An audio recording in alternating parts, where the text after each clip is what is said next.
पश्यन्तु हितानि भजानि च शान्तिरस्तु शुभं मेस्तु ग्रहाः कुर्वन्तु मङ्गलम् गुरुर्ब्रह्मा गुरुर्विष्णुः गुरुर्देवो महेश्वरः गुरुः साक्षात् परब्रह्म तस्मै श्री गुरवे नमः।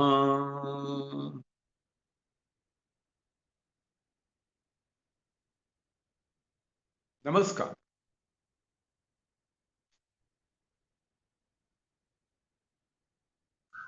आपण आपला हा जो ज्योतिष वर्ग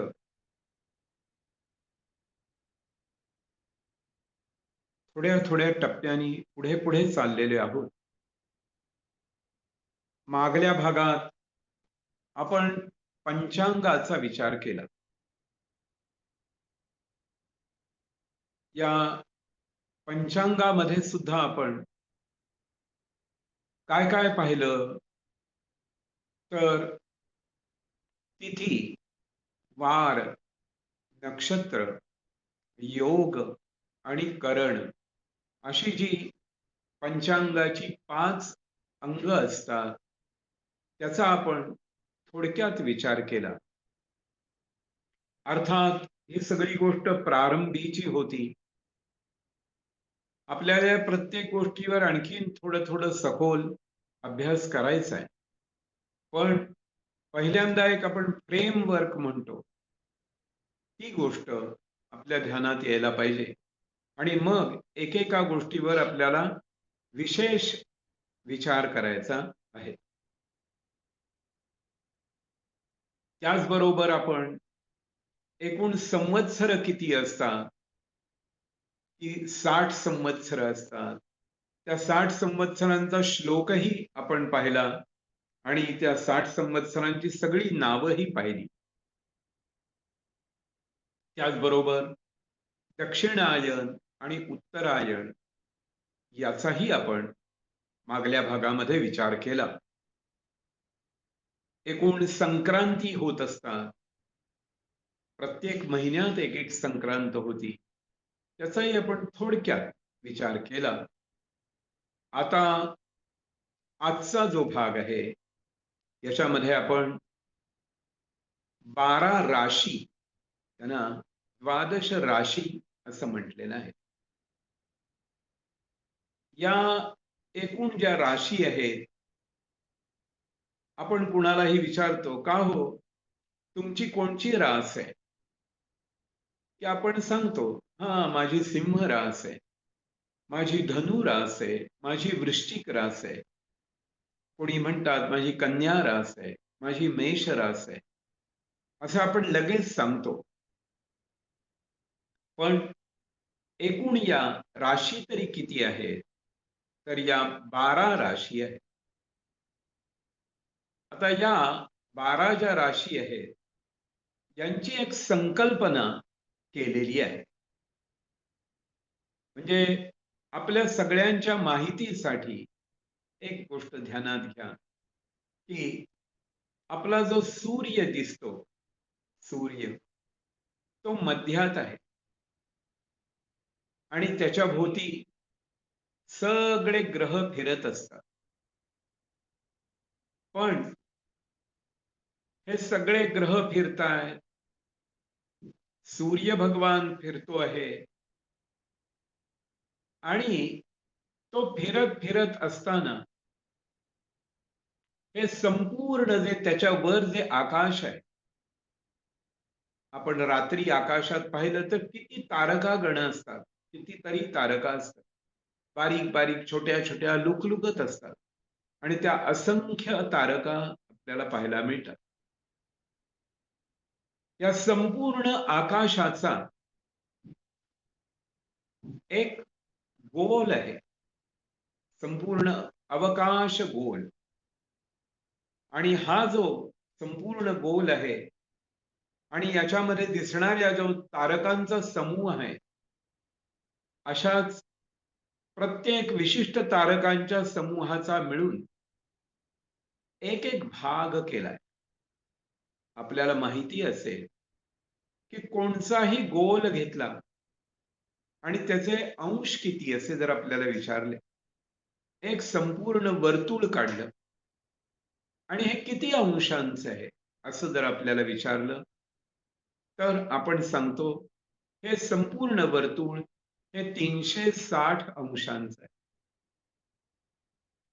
360 अंश, 360 डिग्री अशा या संपूर्ण वर्तुळामध्ये बसवलेले असतात. आणि अशा या 360 ला 12 नी भागायचं. राशी किती आहे? 12 आहे. आणि या 360च्या या वर्तुळात विशिष्ट विशिष्ट भाग त्याला राशी असं कल्पिलेलं आहे. आणि ही जी रास असते ती प्रत्येक रास ही 30 अंशांची असते, 30 डिग्री. अशा एकूण 12 राशी आहेत. या ज्या 12 राशी आहेत, एकदा आपण सगळेजण या 12 राशींचा विचार करूया. पहिल्यांदा त्यांची नावं बघूया. आपण सगळ्यांनी लक्ष ठेवा.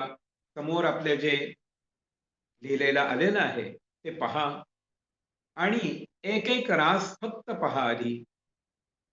पहिली रास आहे, तिला म्हणतात मेष रास. पहिली रास मेष रास. दुसरी रास ही वृषभ रास. तिसरी रास ही मिथुन रास. चौथी रास ही कर्क रास. पाचवी रास ही सिंह रास. सहावी रास ही कन्या रास. सातवी रास ही तूळ रास. आठवी रास ही वृश्चिक रास. नववी रास ही धनु रास. 10वी रास ही मकर रास. 11वी रास ही कुंभ रास. आणि 12वी रास ही मीन रास आहे. म्हणजे अशा या एकूण 12 राशी आहेत. आपण यांना मराठीमध्ये, संस्कृतमध्ये आता जी मी नावं सांगितली ही मूळची संस्कृत नावच आहेत. तीच आपण मराठीमध्ये, हिंदीमध्ये किंवा आपल्या भारतीय सर्व भाषांमध्ये या राशींना याच नावानी आपण हाका मारतो. इंग्रजीमध्ये त्याला एरिस म्हणतात, मेष राशीला. वृषभ राशीला टॉरिस म्हणतात. मिथुन राशीला जेमिनाय म्हणतात. कर्क राशीला कॅन्सर म्हणतात. सिंह राशीला लिओ म्हणतात. कन्या राशीला व्हर्गो म्हणतात. तूळ राशीला लिब्रा म्हणतात. वृश्चिक राशीला स्कॉर्पिओ म्हणतात. धनु राशीला सॅजिटेरियस म्हणतात. मकर राशीला कॅप्रिकॉर्न म्हणतात. कुंभ राशीला एक्वेरियस म्हणतात. आणि मीन राशीला पायसिस या नावाने संबोधलं जातं. आपल्या माहितीसाठी असावं म्हणून हे सांगितलं. या राशींची चिन्ह सुद्धा असतात. पुढे मागे आपल्याला ती दाखवू आपण. ही जे या ज्या सगळ्या राशी आहेत,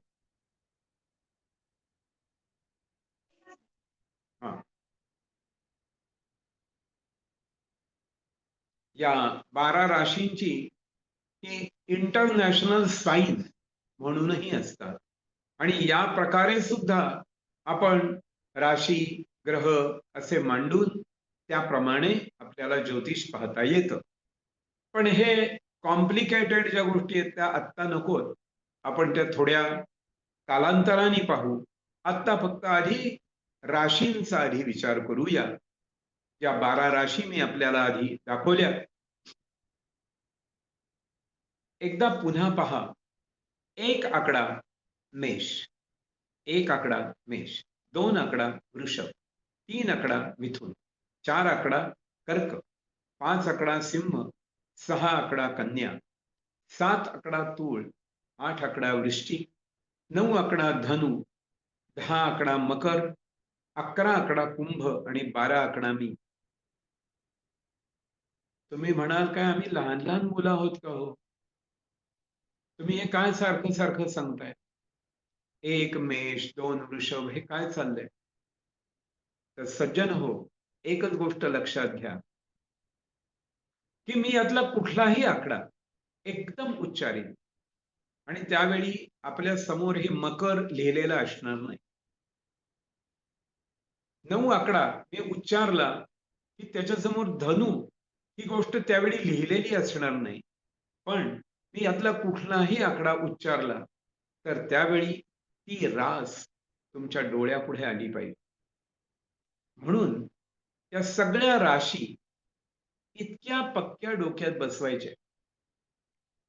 म्हणजे हा एक छोटासा अभ्यासच आहे, पण तो आपल्याला पुढल्या आठवड्यापर्यंत पुरा करायचा आहे. आपण काय म्हणाल, अरे हे तासाभराचं काम आहे, आम्हाला काय करायचंय याकरता पुढल्या आठवड्यापर्यंत थांबून. पण आताच खरी गंमत सुरू होणार आहे, म्हणून आपण आता त्याचा विचार करूया. ही प्रत्येक रास दिलेली आहे, त्या प्रत्येक राशीचा एक एक मालक आहे. म्हणून मेष रास आहे, तर मेष राशीचा मालक मंगळ आहे. मेष म्हणजे एक आकडा, एक आकड्याचा मालक मंगळ. मेष राशीचा मालक मंगळ. दुसरी रास वृषभ रास आहे. या वृषभ राशीचा मालक शुक्र आहे. म्हणजे 2 आकड्याचा मालक शुक्र. वृषभ राशीचा मालक शुक्र. म्हणजे त्या ग्रहाची ही स्वतःची रास आहे. म्हणून प्रत्येक ग्रहाची अशी स्वतःची रास असती, त्याला स्वराशी असं म्हटलं जातं. एखाद्याच्या कुंडलीमध्ये मंगळ मेष राशीचा म्हणजे एक आकड्यामध्ये असेल, तर तो मंगळ अतिशय प्रभावी असतो. तो मंगळ स्वराशीचा आहे, त्यामुळे तो बलवान ठरतो, अतिशय बलवान ठरतो. म्हणून कोणचा ग्रह कोणत्या राशीत आहे याच्यावर हे अवलंबून असतं. तुम्ही जर पाहिलं तर आता इथं पाहिलं तर मेष राशीचा मालक मंगळ आहे. 2 आकडा वृषभ रास या राशीचा मालक शुक्र आहे. म्हणजे आपण काय लक्षात ठेवायचं, 2 शुक्र वृषभ शुक्र, 2 शुक्र वृषभ शुक्र पाठ करायचं बरं का. 3 आकडा आहे. 3 आकड्याचा मालक बुध आहे. 3 आकड्याला रास कोणची आहे, तर मिथुन रास आहे. या मिथुन राशीचा मालक बुध आहे. 3 बुध मिथुन बुध, 3 बुध मिथुन बुध डोक्यात ठेवायचं. 4 आकडा, या 4 आकड्याचा मालक चंद्र आहे. 4 आकड्याची रास कोणची आहे, तर कर्क रास. कर्क रास, कर्क चंद्र, 4 चंद्र, कर्क चंद्र, 4 चंद्र असं लक्षात ठेवत राहायचं. त्यानंतर 5वा आकडा जो येतो, ती रास सिंह रास आहे. सज्जन हो, लक्षात ठेवा, या सगळ्या राशी ज्या आहेत या खूप खूप वर आकाशात पसरलेल्या आहेत आणि त्याच्या आतल्या बाजूनी आपला सूर्य आहे, तो फिरतो आहे आणि ते सूर्याच्या भोवती आपले हे सगळे ग्रह भ्रमण करता आहेत. मी ते ही चित्र दाखवणार आहे थोड्या वेळाने बरं का, की कशी असती ही रचना ती पण आपण पाहणार आहोत. पण आधी या आपण राशी समजावून घेऊया. सिंह रास म्हणजे 5 आकडा आहे. मग 5 आकड्याचा मालक सूर्य, सिंह राशीचा मालक सूर्य. एखाद्याच्या कुंडलीमध्ये सूर्य जर सिंह राशीत असेल तर काय होईल, तो अतिशय बलवान आहे. म्हणजे त्या सूर्याचे सगळे जे गुणधर्म आहेत, गुणवैशिष्ट्ये आहेत, ती पूर्णपणे तुम्हाला त्या कुंडलीमध्ये पाहायला मिळतील. प्रत्येक ग्रहाची गुणवैशिष्ट्ये आहेत, ती हे आपण टप्प्याटप्प्याने पाहत जाणार आहोत. आज आपण आधी राशी समजावून घेतो आहोत. त्यानंतर 6वी रास. या 6व्या राशीचं नाव आहे कन्या रास. 6 कन्या. कन्या बुध. कन्या राशीचा मालक बुध आहे आणि तसाच कन्या राशीचा मालक राहू पण आहे. हे थोडंसं कन्फ्युजन होणाऱ्या काही काही गोष्टी आहेत. त्यापैकी आपल्याला या 2 राशींच्या बाबतीत पाहायला मिळतील, की अरे रास एकच आहे, पण त्याचे मालक मात्र 2 आहेत. रास एकच आहे, मालक 2 आहेत. म्हणून 6 आकडा कन्या रास, या 6 आकड्याचा मालकही बुध आहे आणि कन्या राशीचा मालकही बुध आहे आणि कन्या राशीचा मालक राहू पण आहे. आता काय जमलिंग होणार आहे, गंमत बघा तू. 3 आकड्याचा मालकही बुध आहे आणि 6 आकड्याचा मालकही बुध आहे. आहे की नाही बघा. 3 आकड्याचा मालक बुध, 6 आकड्याचा मालक बुध. पण 6 आकड्याचा मालक बुध आणि 6 आकड्याचा मालक राहू. 3 आकड्याचा मालक मात्र राहू नाहीये.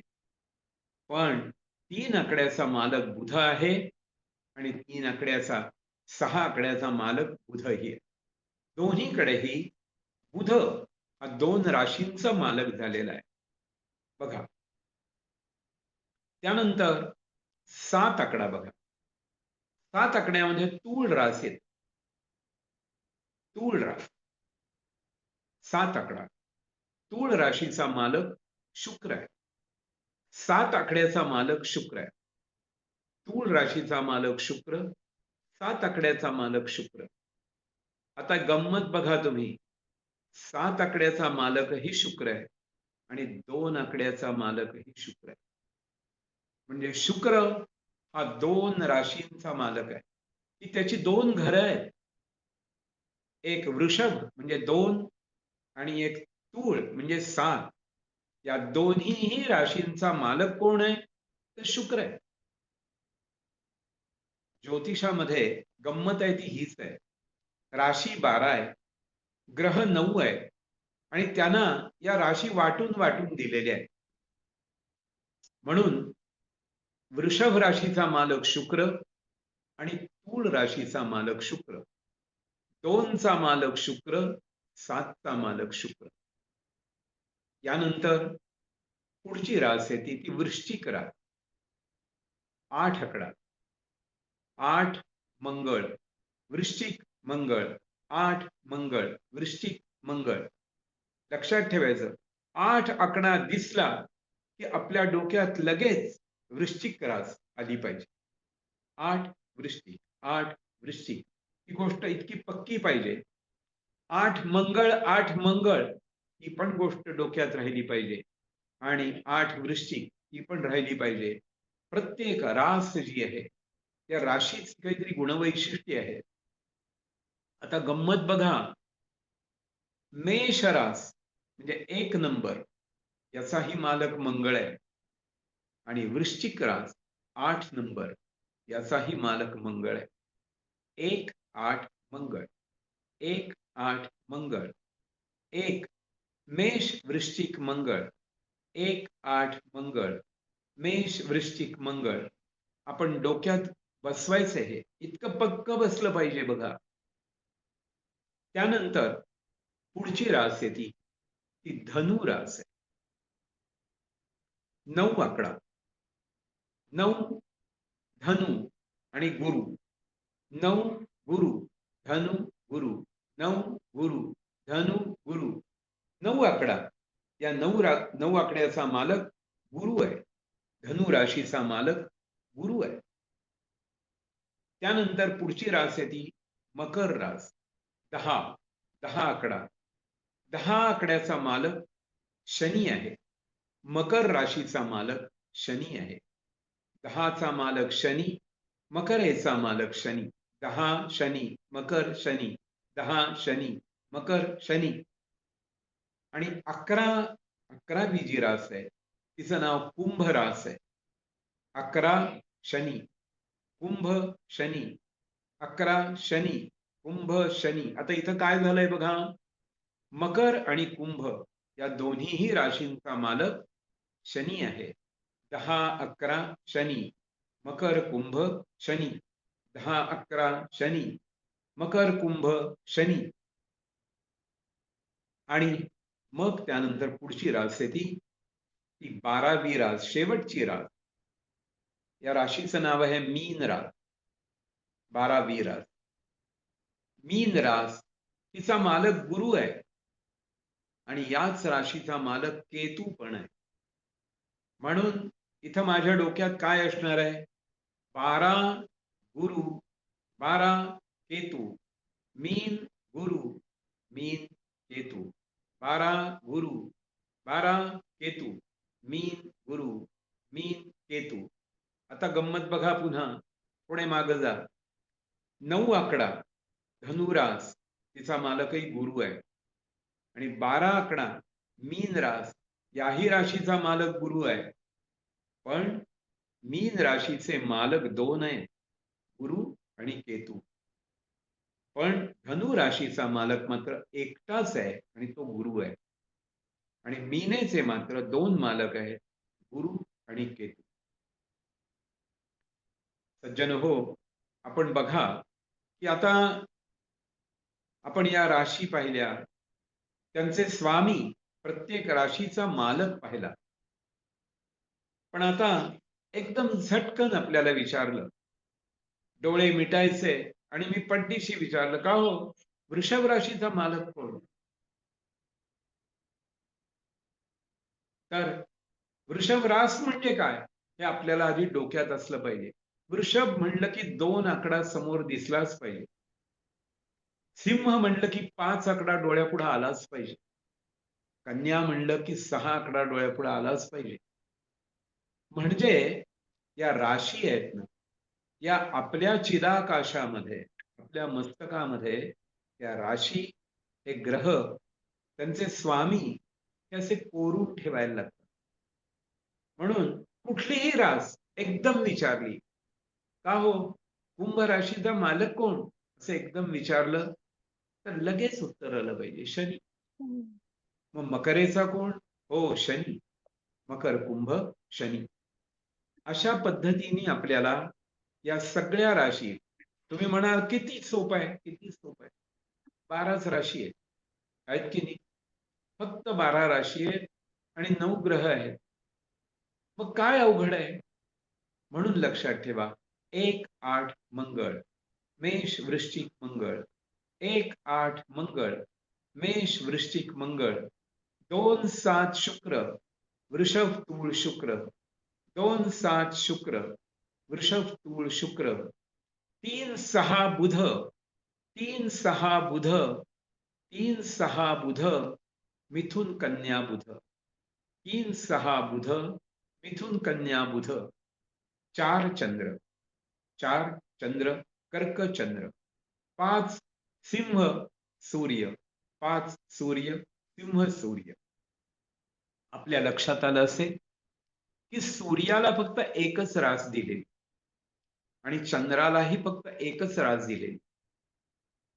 बघा, म्हणजे सूर्याला फक्त सिंह रासच आहे आणि चंद्राला फक्त कर्क रासच आहे. बाकी सगळ्यांना 2-2 राशीने एक एक ग्रह आहे बघा. मिथुन रास, कन्या रास, मालक बुध. पण कन्येमध्ये पुन्हा बुध आणि राहू. त्यानंतर धनु आणि मीन, 9 आणि 12 दोन्ही राशींचा मालक गुरु आहे. पण मीन राशीमध्ये गुरुही आहे आणि केतूही आहे. आणि मकर आणि कुंभ, 10 आणि 11 या राशींमध्ये दोन्हीचा मालक शनी आहे. थोडक्यात आपण आज या राशी पाहिल्या. आपल्याला मुद्दाम सांगतो, सारखं खेळत बसायचं. जाता येता, उठता बसता, या सगळ्या राशी आहेत ना, एका कागदावर लिहून घ्यायच्या. त्याच्या समोर लिहिलेले स्वामी आहेत, हे सगळे लिहून घ्यायचे आणि हिंडता, फिरता, उठता, बसता सारखं त्यांच्याकडे लक्ष ठेवायचं, की या राशीचा हा मालक, या राशीचा हा मालक. इतकं डोक्यात बसलं पाहिजे. आपल्या ज्योतिष पाहताना पुन्हा पुस्तक पाहायला लागता कामा नये. अरे, या राशीचा मालक कोण आहे? असं पाहायला लागता कामा नये. म्हणून हे प्रॅक्टिस आपण सारखं करायचं.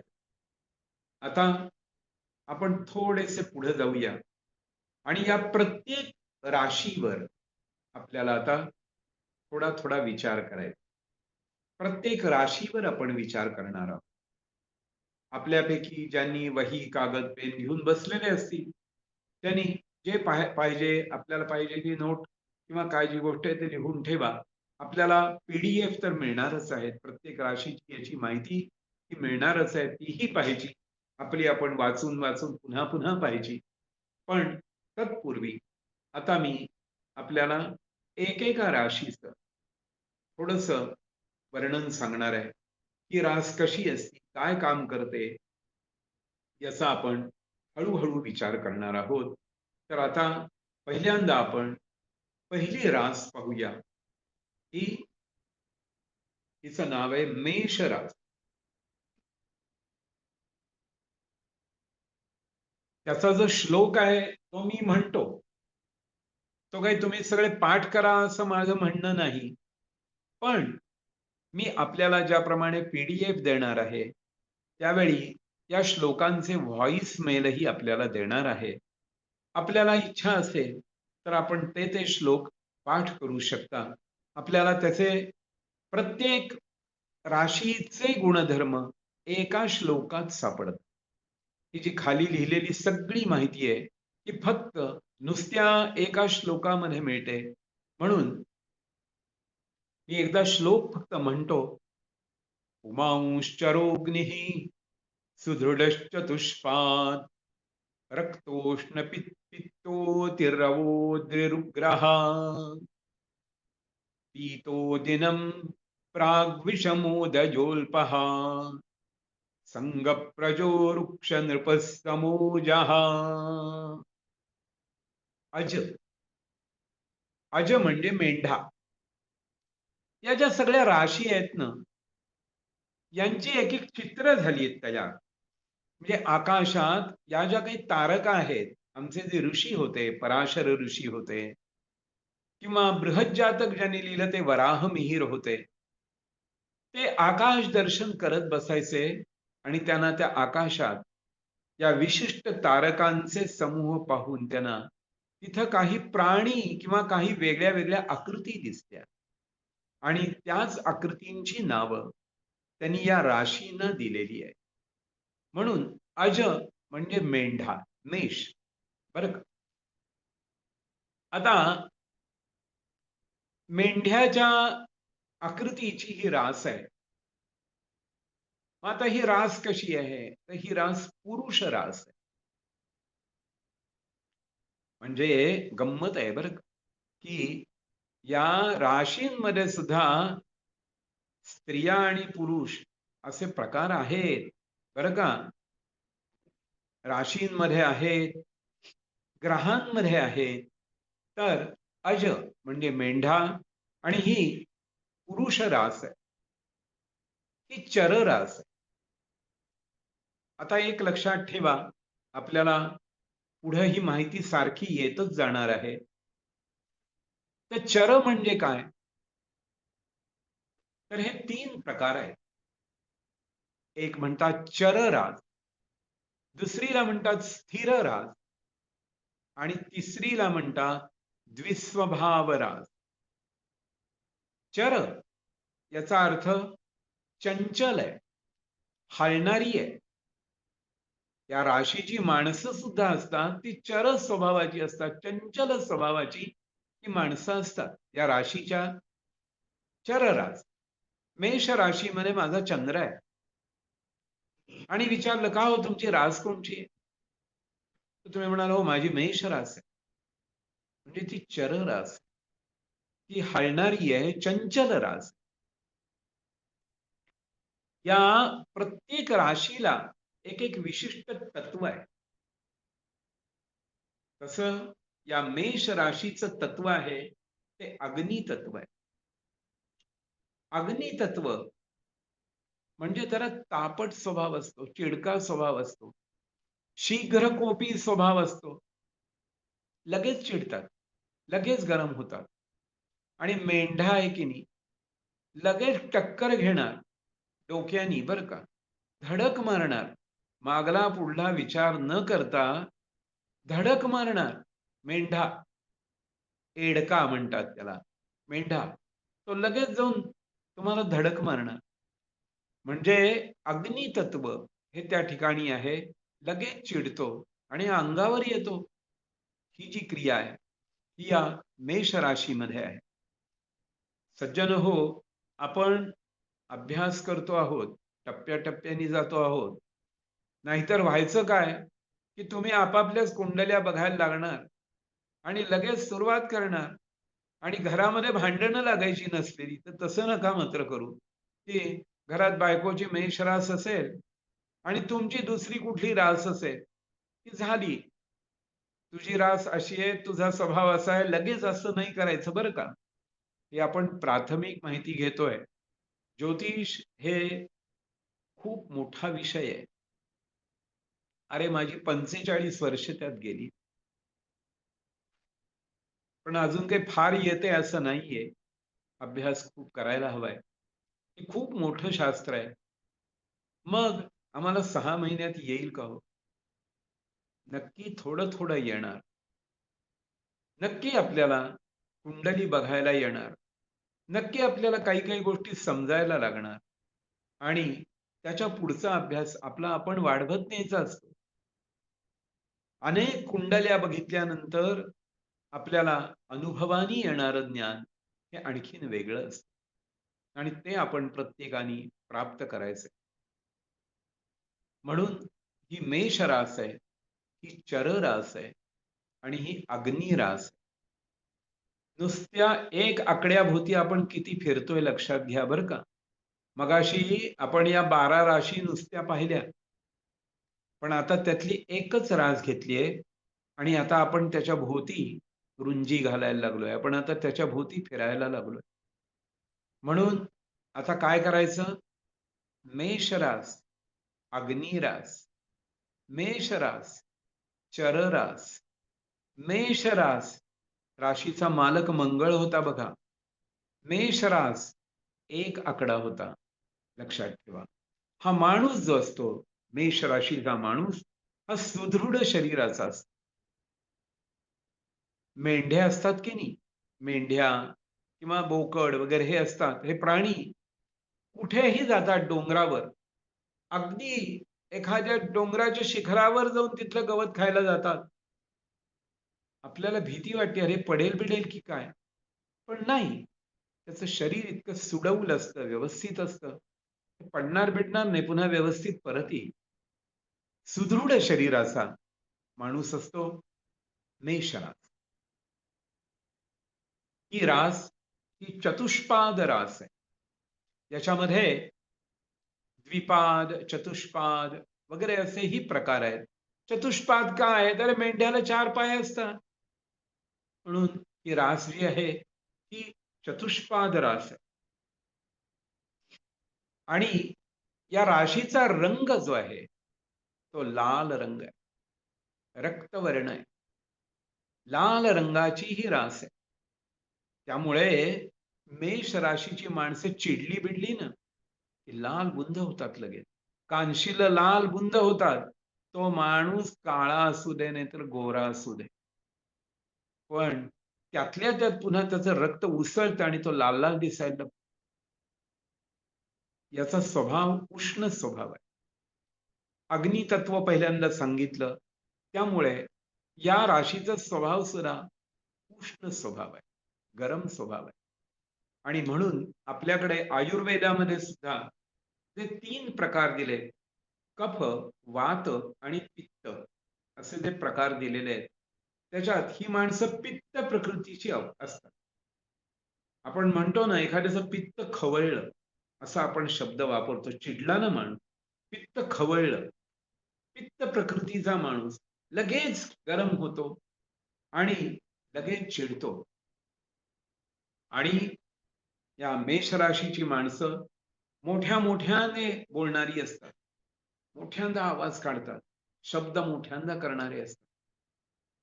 अशी ही मेष रास आहे. यांना पृथ्वीवर राहणं प्रिय आहे.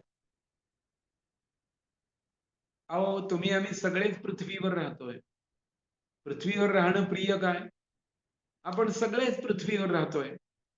पण त्यातल्या त्यात पृथ्वीवर राहत असताना सुद्धा पृथ्वी म्हणजे गावात राहण्यापेक्षा पर्वतावर राहणं, एकांत एकांतात राहणं, जंगलात राहणं, अशा गोष्टी या राशीच्या लोकांना जरा आवडतात. आता जंगलच राहिलेली नाहीये. त्यामुळे घराजवळ एखादं झाड लावायचं आणि मेष राशीच्या माणसांनी त्याच्या खाली बसायचं, एवढीच गोष्ट आहे. पण एकूण मुळामध्ये या ज्योतिषामध्ये जे जे सांगितलेलं आहे, त्यामध्ये ही जी मेष रास जी आहे, ही पृथ्वीवर राहणारा आहे, एकांत प्रिय अशा प्रकारचा माणूस आहे. पुढं म्हटलंय, की रास पापी रास. अरे, पापी आणि पुण्यवान हे कसं ठरवणार तुम्ही? पण मेष रास त्याचा स्वभाव काय आहे? तर तो माणूस फार लवकर निर्णय घेतो. शीघ्र कोपी आहे. लवकर चिडतो आणि माणूस ज्यावेळी क्रोधाने व्यापला जातो, तेव्हा त्याच्याकडून झटदिशी काहीतरी पापकर्म घडू शकतं. म्हणून इथे या राशीला पापी रास असं म्हणलेलं आहे, की रास कायमच पापी असते किंवा तशीच माणसं असतात असं समजू नका. पण काही वेळा अविचाराने ज्या ज्या गोष्टी केल्या जातात, त्यापैकी ही रास अशी आहे. या राशीचा वर्ण जो आहे, हा पीत वर्ण आहे, असं म्हटलेलं आहे. मी अनेक कुंडल्या किंवा अनेक राशी ज्यावेळी पाहिल्या आहेत, त्यावेळी जसा पीतवर्ण आहे, तसाच या राशीला रक्तवर्ण सुद्धा कधी-कधी पाहायला मिळतो. तर काही राशी असतात, त्या दिवसा बलवान असतात, तर काही राशी असतात, त्या रात्री बलवान असतात. म्हणून प्रत्येक रास जी आहे, तिला विशिष्ट बल कुठल्या कुठल्या वेळेला मिळतं. एखादा माणूस केव्हा जन्माला आला, तर म्हटलं अरे रात्री जन्माला आला. जन्माला रात्री आला, पण त्याची मेष रास आहे. मग काय होणार? तर त्याला दिवसाचं जे बल पाहिजे ते मिळणार नाही. हाच जर माणूस दिवसा जन्माला आला आणि मेष राशीचा आहे, तर त्याला दिवसाचं जे बल असतं तेही मिळतं. आता जर हा रात्री जन्माला आलेला असेल, तर त्याला ते बल मिळत नाही त्या राशीला. त्यानंतर या मेष राशीची एक दिशा आहे. प्रत्येक राशीला दिशा आहेत बरं का. लक्षात ठेवा. म्हणून मेष, सिंह, धनु या तिन्ही राशींना पूर्व दिशा आहे.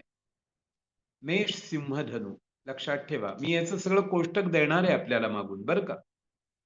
पण एक सहज लक्षात ठेवा, की पूर्व दिशेची रास आहे मेष रास. म्हणजे तो चंद्र कुठेही असू दे त्या कुंडलीमध्ये, पण त्या व्यक्तीला पूर्व दिशा ही ऊर्जित काल आणायला उपयोगी ठरणार आहे. म्हणून पूर्व दिशा ही या मेष राशीची दिशा आहे. ही रास विषम उदयी अशी रास आहे. विषम. आता बघा 1, 3, 5, 7, 9, 11 हे विषम अंक आहे. म्हणून ही विषम रास आहे. या मेष राशीच्या व्यक्तींना अल्प स्त्री संग लाभतो, किंवा स्त्री असेल तर अल्प पुरुष संग लाभतो, असं म्हटलंय. आपण सगळी मतं लगेच तयार करायची नाहीये. आता फक्त आपण राशी बघतोय. मग आपण ग्रह बघणार आहोत. मग ते ग्रह त्या राशीत कसे-कसे असतील ते पाहणार आहोत. त्यानंतर त्या ग्रहांची उच्च, नीच राशी, स्थानं हे आपण पाहणार आहोत. आपल्याला खूप काहीतरी पाहायचंय. नाहीतर लगेच आपण आपले निर्णय करायला लागायचं नाही. आपण थोडा अभ्यास करत गेलो, की आपल्या लक्षात येतं, की अरे, हे शास्त्रच मोठं आहे आणि याच्यातलं आपल्याला खूप काही प्राप्त करायचं. मेष राशीची माणसं हे क्षत्रिय जातीची असतात. या 12 राशींमध्ये सगळ्या जाती पण आहेत, सगळे वर्ण पण आहेत. त्याच्यात ब्राह्मण, क्षत्रिय, वैश्य, शूद्र चारही वर्ण आहेत. म्हणून लक्षात ठेवा, की चारही वर्णांशिवाय माणूस तयार होत नाही. आपल्या शरीरात सुद्धा हे चारही वर्ण आहेत बरं का.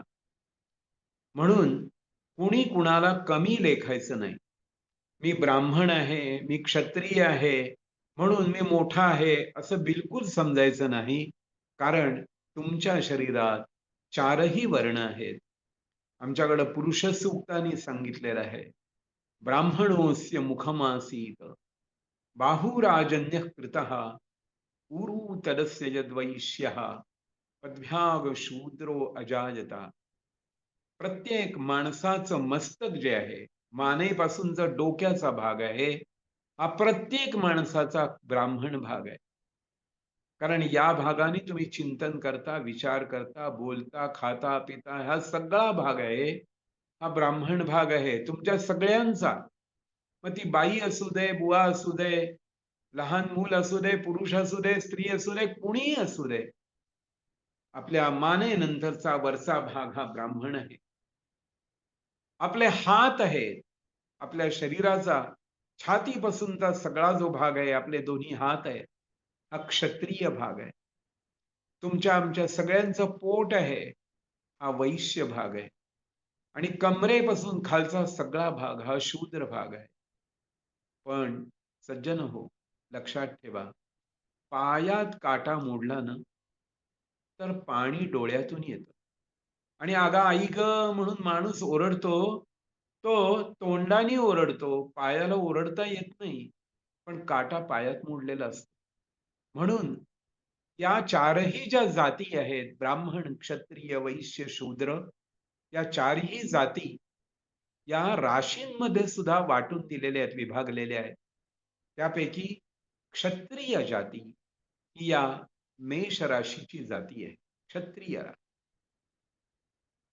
जाती. आणि समशरीर असणारी ही रास आहे. म्हणजे काय आहे, काही माणसं फार ओबड-धोबड असतात. काही माणसं बुटकी असतात. काही माणसं फार उंच असतात. काही माणसं फार काटकुळी असतात. काही माणसं कमरेच्या खाली लांब असतात आणि कमरेच्या वर बुटकी असतात.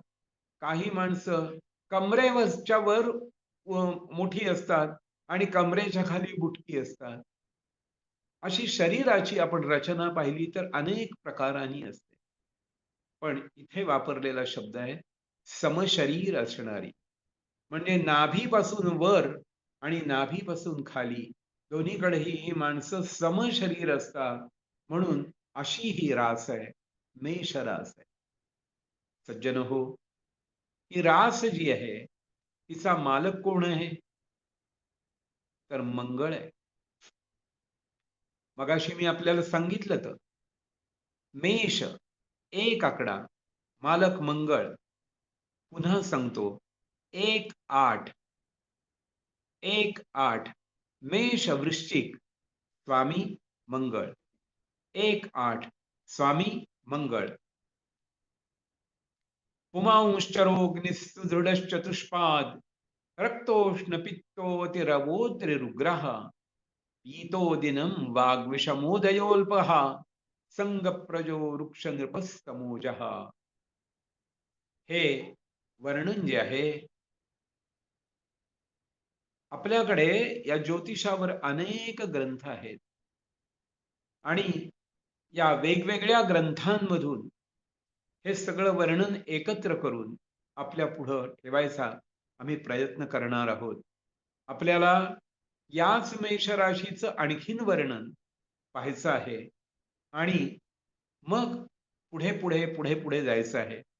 आज आधी हे अल्प वर्णन करत करत आपण जाणार आहोत आणि बृहत वर्णन आपल्याला पुन्हा करायचंय, पुन्हा पाहायचंय. पण आपल्याला ज्योतिष शिकताना आधी एक फ्रेमवर्क म्हणून जे पाहिजे ते करायचंय. म्हणून आपण एक एक रास या पद्धतीने पाहत जाऊया आणि आपला अभ्यास अधिकाधिक वाढवत जाऊया, वृद्धिंगत करत जाऊया. सज्जन हो, आता आपण पुढच्या राशीकडे वळणार आहोत. ही रास जी आहे, या राशीचं नाव आहे वृषभ रास. 2 आकडा. वृषभ रास 2 आकडा.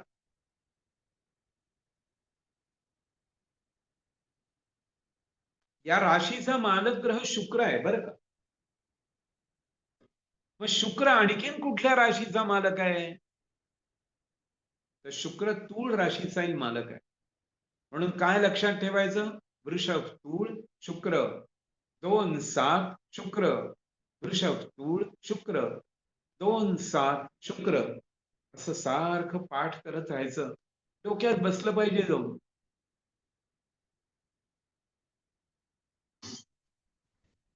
आता आपण वृषभ राशीचा विचार करूया.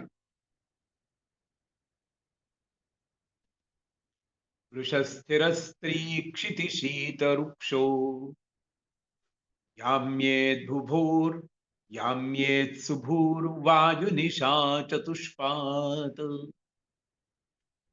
याम्येत्सुभुर् याम्येत्सुभुर्वायुनिशा चतुष्पात् श्वेतोतिशब्दो विषमोदयश्च श्वेतोतिशब्दो विषमोदयश्च मध्यप्रजासङ्गशुभोऽपि वैश्यः मध्यप्रजासङ्गशुभोऽपि वैश्यः. वृषभ रास ही रास ही स्थिर रास आहे. बघा, मगाशी आपण रास जी पाहिली मेष रास, ती कशी होती? चर रास होती, चपल होती, तिच्यात चांचल्य होतं. आणि वृषभ रास कशी आहे? स्थिर रास आहे. म्हणजे ही स्थिर बुद्धी आहे. हे लगेच घाई गर्दी करणार नाही. थोडा वेळ प्रत्येक गोष्टीवर चिंतन करतील, विचार करतील आणि मग निर्णय देतील. एकदम भरभर काहीतरी निर्णय करून अविचार करणार नाही, अशी ही रास आहे. म्हणून या राशीला काय म्हणलं? वृषभ रास ही स्थिर रास. ही रास स्त्रीलिंगी रास आहे बरं का. म्हणजे मगाची रास मेष रास ही पुल्लिंगी होती, पुरुष रास होती. म्हणजे मेष राशीमध्ये पुरुषाचे गुण आहेत जास्तीत जास्त. म्हणजे मेष राशीची बाई जरी असली ना तरी तिच्यामध्ये पुरुषी गुण असतात. आणि वृषभ राशीचा पुरुष जरी असला त्याच्यात स्त्री दाक्षिण्य जरा जास्तच असतं. हा प्रकार आपल्याला पाहायला मिळतो.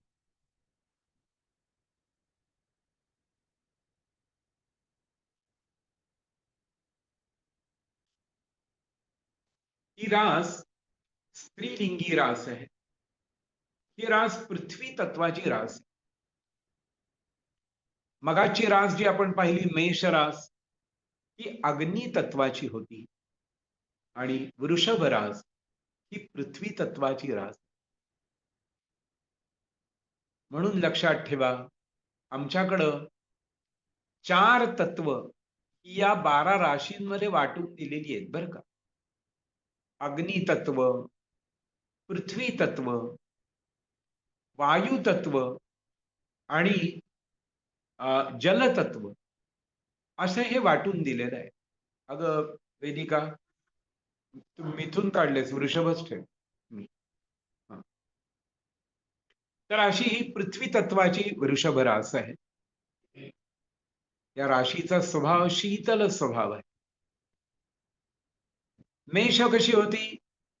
तेज, अग्नी स्वभाव, अग्नी तत्वाचा स्वभाव होता. आणि ही मात्र शीतल शांत स्वभावाची रास, वृक्ष शरीर आहे. म्हणजे शरीरामध्ये फार फॅट नाहीये असं आपण बघायचं. वृक्ष शरीर म्हणजे फार फॅट आहे असं नाहीये. आपण पुढे जाऊ त्यावेळी आणखीन खूप खूप मजा पाहायला मिळेल. मग त्यावेळी तुम्हाला वृषभ राशीची माणसं फॅटही दिसतील. आणि मग तुम्ही म्हणाल, की "का हो तुम्ही सांगत होतात, की वृक्ष शरीर आहे आणि हे कसं काय?"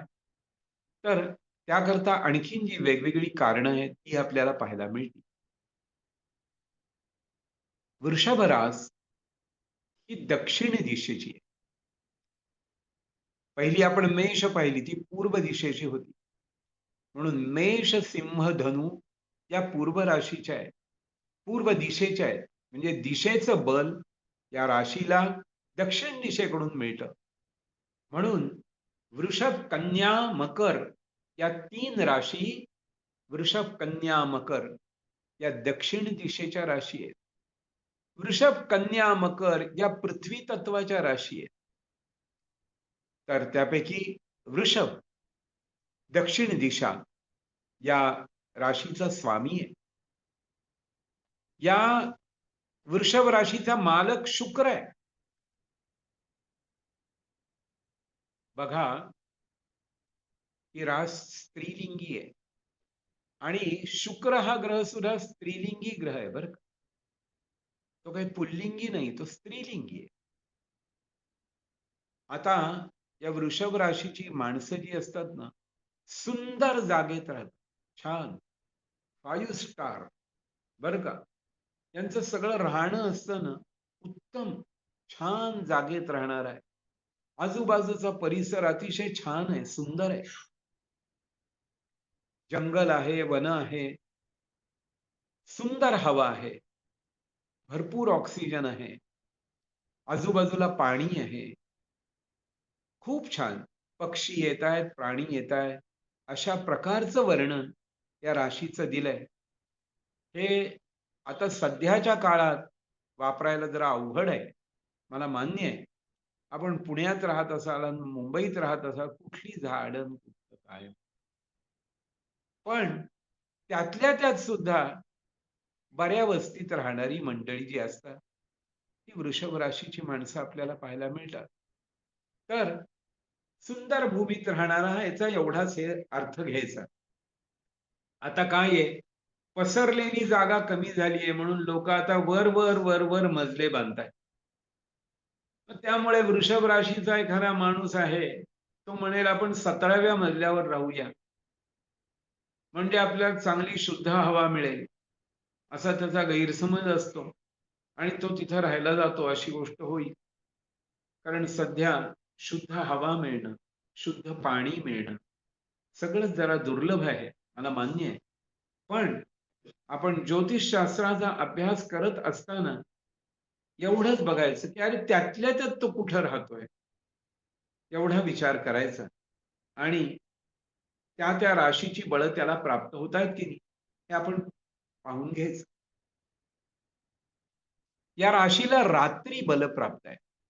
म्हणून वृषभ राशीची माणसं जर रात्री जन्माला आलेली असेल, तर त्यांना रात्री बल हे एक प्राप्त होतं. ही रास पण चतुष्पाद रास आहे.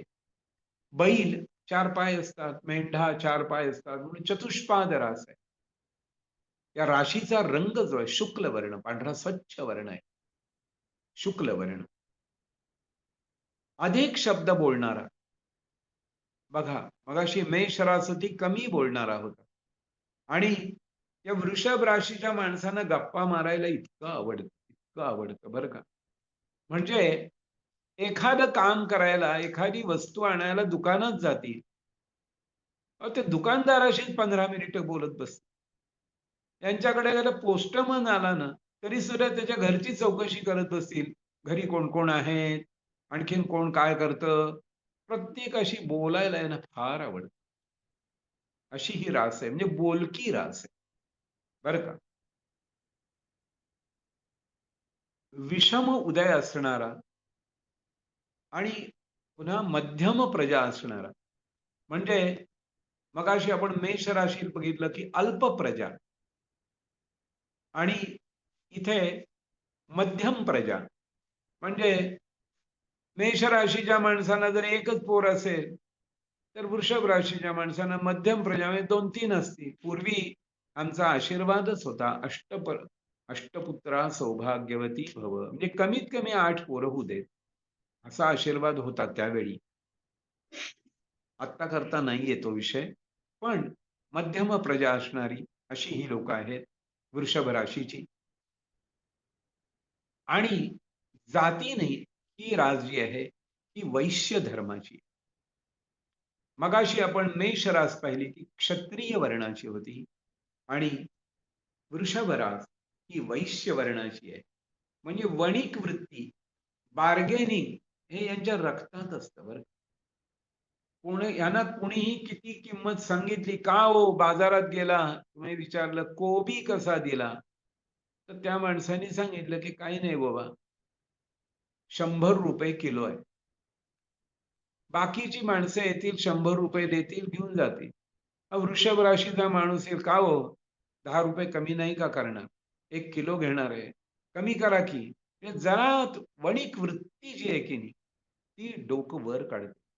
तर असा या राशीचा एक स्वभाव आहे आणि प्रत्येक राशीचा आपल्याला स्वभाव हा असा जवळून बघायचा आहे. ते प्रत्येक रास मला अशी समजावून घ्यायची. आता मी ही मोघम सांगतोय. मला पुन्हा या राशी समजावून सांगायचे आहेत, त्यावेळी त्या बृहत स्वरूपात आहे. तुम्हाला सांगतो एक-एक दिवस एकेका राशीला जाईल, अशी गोष्ट आहे. पण आत्ता आपल्याला थोडक्यात या राशीचं वर्णन पाहायचंय. तर ही पृथ्वी तत्वाची आहे, स्त्रीलिंगी आहे, स्थिर रास आहे, दक्षिण दिशेची रास आहे, वगैरे आपण एवढी तरी माहिती या राशीच्या बाबतीत प्राप्त करून घेतलेली आहे. सज्जनहो, एक 5 मिनिटाची आपण विश्रांती घेऊया आणि मग पुढचा विषय, पुढच्या 1-2 2-3 राशी आज आपण पाहूया. तर एक 5 मिनिटांची आपण विश्रांती घेऊया आणि पुढे जाऊया. धन्यवाद. नमस्कार.